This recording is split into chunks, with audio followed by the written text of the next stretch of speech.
ہمارے چینل پاک ٹائم کو لائک کریں، سبسکرائب کریں اور ساتھ ہی بیل آئیکن کو پریس کریں، آپ کو اپڈیٹس ملتی رہیں گی۔ بسم اللہ الرحمن الرحیم۔ السلام علیکم ناظرین، انا للہ و انا الیہ راجعون۔ قومی کرکٹر محمد حفیظ گہرے صدمے سے دوچار۔ جی ہاں ناظرین، پاکستان میں کرونا وائرس سے ایک اور ڈاکٹر جان کی بازی ہار گیا۔ سرگودا میں ڈاکٹر تنویر وائرس کی وجہ سے انتقال کر گئے۔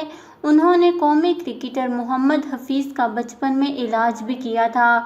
اس حوالے سے سماجی رابطوں کی ویب سائٹ ٹوئٹر پر اپنے پیغام میں محمد حفیظ کا کہنا تھا کہ ڈاکٹر تنویر بہت ہی نفیس اور اچھے انسان تھے، اللہ تعالیٰ انہیں جنت میں جگہ دے۔ قومی کرکٹر نے سوشل میڈیا پر ڈاکٹر تنویر کی موت پر دکھ کا اظہار اور ان کے اہل خانہ سے تعزیت کا اظہار کیا ہے۔ خیال رہے کہ پاکستان میں کورونا کے باعث ایک ہی دن میں مزید 101 افراد جان بحق ہو گئے۔ تازہ اعداد و شمار کے مطابق ملک بھر میں گزشتہ 24 گھنٹوں کے دوران 6000 کے قریب نئے کیسز رپورٹ ہوئے ہیں۔ تفصیلات کے مطابق پاکستان میں کورونا وائرس کا مرض دن بدن زور پکڑتا جا رہا ہے، جس سے نئے کیسز اور اموات میں مسلسل اضافہ ہوتا جا رہا ہے۔ اللہ تعالیٰ مرحوم کے درجات بلند فرمائے، آمین۔ اس خبر کو لے کر اپنے قیمتی رائے کا اظہار نیچے کمنٹس میں ضرور کریے گا۔